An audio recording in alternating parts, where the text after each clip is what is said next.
Bonjour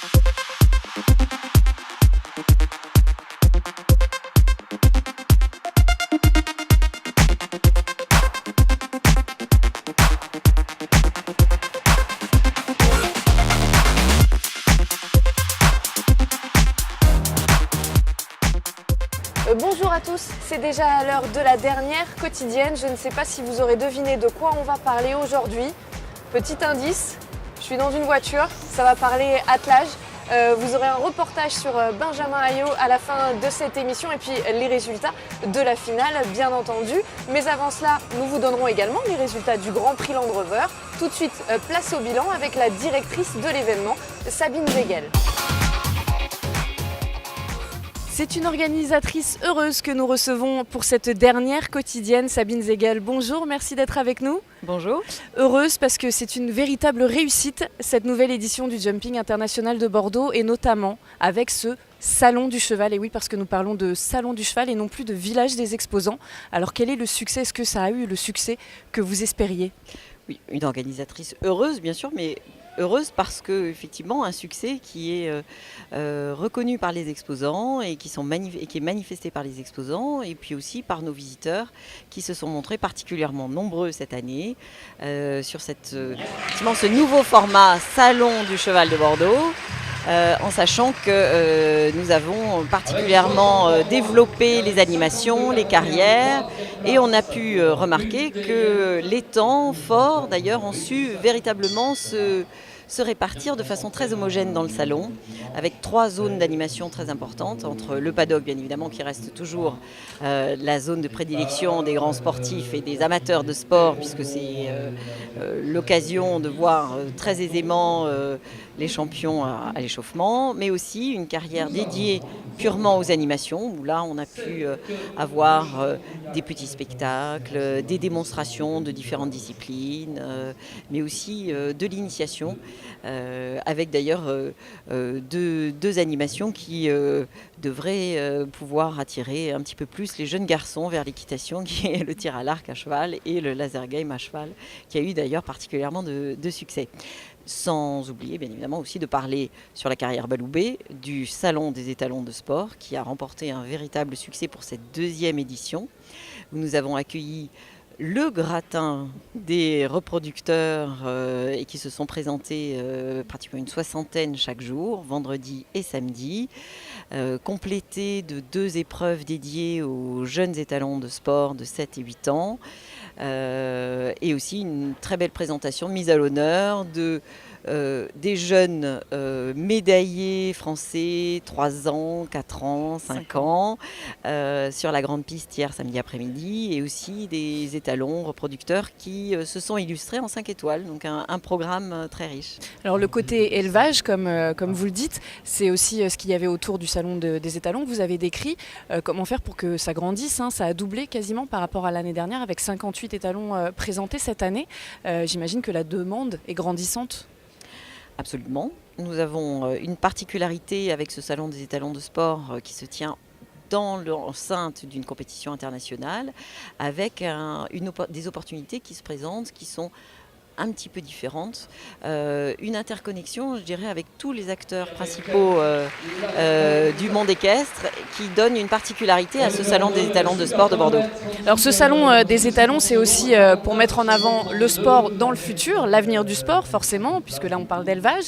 La compétition qui se passe très très bien aussi sur ce Jumping International de Bordeaux, là aussi toujours plus de spectateurs. Vous en êtes où? Donnez-nous les chiffres principaux de ce week-end. Ça a été encore très impressionnant cette année. Eh bien, on a encore franchi un cap. Nous avions déjà augmenté, on augmente de façon régulière effectivement la capacité de nos tribunes. On l'a encore fait cette édition. Le public répond de façon fantastique sur les grands temps forts, mais aussi sur le spectacle qui était présenté en ouverture, dans les sessions journées qui sont de plus en plus riches parce qu'elles sont effectivement diversifiées, variées, avec une cible assez large effectivement de visiteurs sur la journée.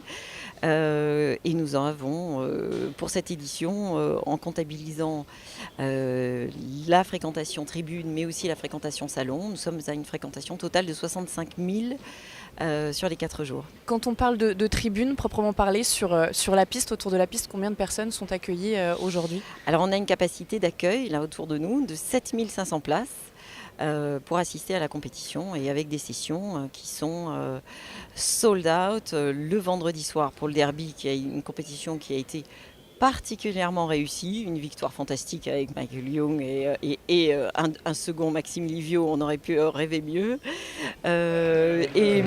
Aussi le samedi soir avec l'épreuve Coupe du Monde, la finale d'attelage que je peux d'ailleurs vous annoncer en scoop que nous serons également en 2019, nous allons accueillir à nouveau la finale d'attelage en 2019 et en 2020.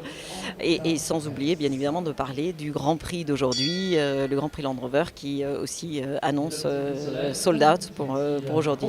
Un programme varié donc qui attire tous ces spectateurs. Comment faire rentrer plus de monde là dans les murs ? Il faut les pousser. Comment vous allez faire pour répondre à la demande ? Ça commence à devenir effectivement un petit peu compliqué. Vous envisagez, j'imagine, de Il y a encore des opportunités. Il y a encore des opportunités, mais effectivement ça a été notre stratégie toujours de grandir progressivement. En parallèle, effectivement, de la réponse du public. Un bilan très positif. Merci beaucoup Sabine, on vous souhaite le meilleur pour la suite. Et nous allons reparler sport puisque nous allons tout de suite nous intéresser aux résultats du Grand Prix Land Rover.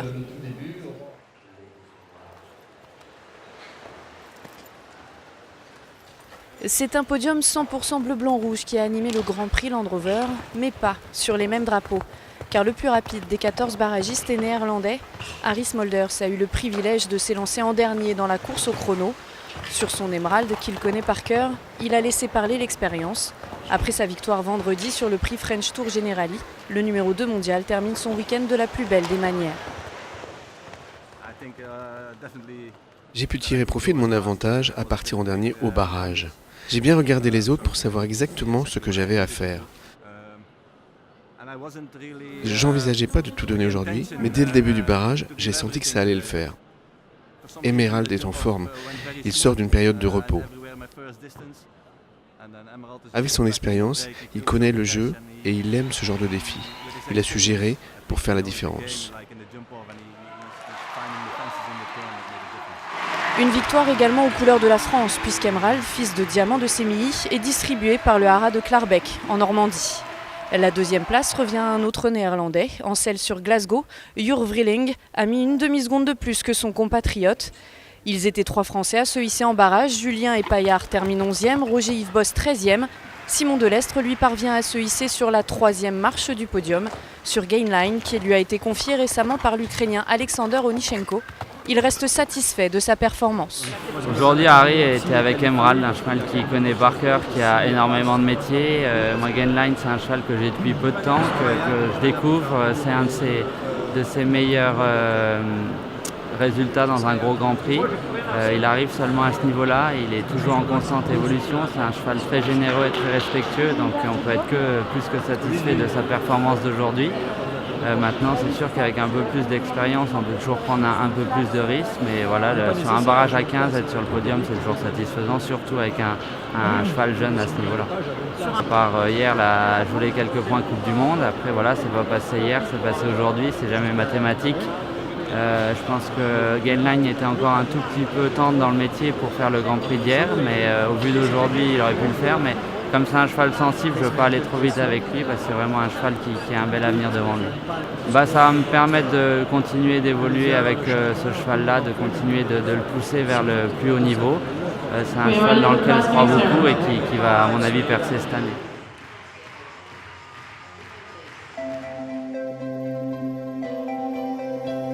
Il y avait une autre discipline aux couleurs de Coupe du Monde ce week-end à Bordeaux.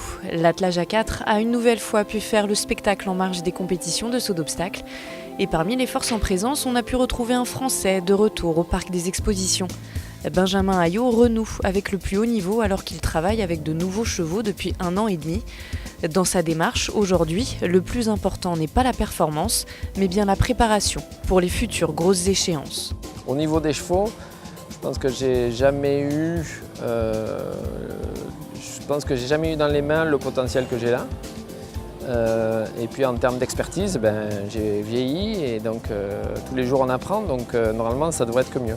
J'ai commencé cette saison d'indoor en disant on n'attendait aucun résultat, on est dans la construction, on est là juste pour jouer au jeu et on n'est pas là pour performer. Et puis l'année prochaine je dirais voilà, là maintenant par contre on est là pour gagner, donc c'est ça qu'on peut attendre et tout. Mais parce que ça aura été juste préparé. Un cheval, il n'y a rien de plus fidèle qu'un cheval dans la construction d'une performance.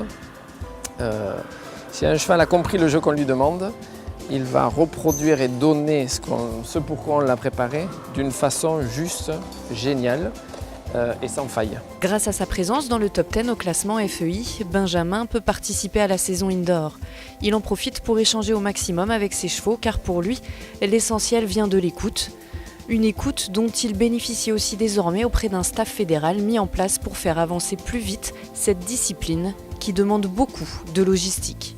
Là maintenant on a un super staff, on a un super entraîneur, on a un préparateur mental, on a plein d'outils qui sont des outils géniaux qui viennent se rajouter à une expertise, à une expérience et tout. Donc on est en train de mettre une mécanique de compétition qui est la mécanique qu'ils ont développée beaucoup dans d'autres pays. Mais on est en train d'en faire je pense un système et puis il y a une notion d'équipe là qui est très importante en France où on travaille beaucoup collectivement, les attelages à 4 travaillent tous ensemble, on est tous très copains, on est tous, et on développe et on cultive cette relation, et ce partage d'informations, ces échanges justement pour tirer tout ça vers le haut. Grâce à ce soutien, Benjamin peut compter sur la présence du chef d'équipe ici à Bordeaux. Quentin Simonet est là, au service des meneurs qu'il suit de près afin de pousser au plus haut une équipe de France prête à rivaliser au meilleur niveau. On a un groupe là, de 5 meneurs qui peuvent prétendre à des belles places sur des concours internationaux, avec on va dire 4 attelages qui sont plus expérimentés. Et là, la régularité des grosses perfs sur les concours internationaux, on commence à la retrouver. Donc c'est bien, et puis la 4e place au championnat d'Europe était un bon exemple. En continuant sur la dynamique qu'ils ont actuellement, si ce n'était pas cette année, ça sera forcément dans les années à venir qu'ils pourront décrocher des médailles. 4e au dernier championnat d'Europe, l'équipe de France n'est jamais montée sur un podium en attelage à 4. Le rêve de médaille aux Jeux équestres mondiaux en septembre prochain n'est peut-être pas si fou.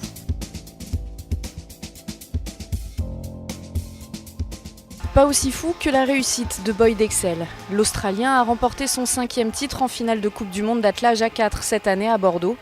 Déjà victorieux lors de la première manche samedi soir, il a encore une fois été le plus rapide. Malgré une pénalité en 2e manche, Boyd Excel a de nouveau affirmé sa suprématie mondiale. La Suisse prend la 2e place de la compétition. Jérôme Woutaz était parvenu à battre le roi de la discipline il y a 2 semaines à Leipzig. Sur cette finale à Bordeaux, il se contente de finir juste derrière lui. Le Néerlandais Koos de Ronde termine 3e. Quant à notre Français Benjamin Ayot, comme il l'avait annoncé, le résultat ne compte pas. La 7e et dernière place du concours lui permet tout de même d'acquérir encore un peu plus d'expérience.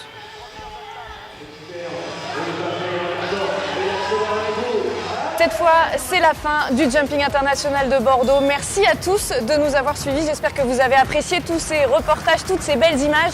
On remballe, c'est la fin. Moi, je vais filer un coup de main parce que la saison, elle n'est pas terminée. On prépare la finale de Coupe du Monde à Paris. Rendez-vous à Bercy.